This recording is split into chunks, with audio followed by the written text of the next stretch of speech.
ਇਸ ਤੋਂ ਇਲਾਵਾ ਹੋਰ ਪਿੰਡ ਜਗ੍ਹਾ ਕੋਈ ਨਹੀਂ, ਇਹ ਗਰੀਬਾਂ ਕੋਲ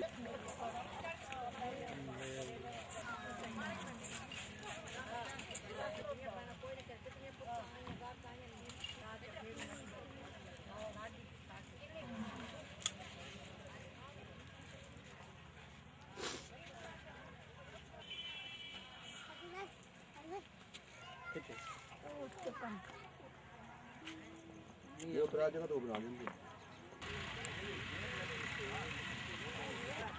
हां चंगा कदा भी पर मुझे जगह लपन दे अब होया जोराबाद क्या कर दिया? अच्छा अच्छा।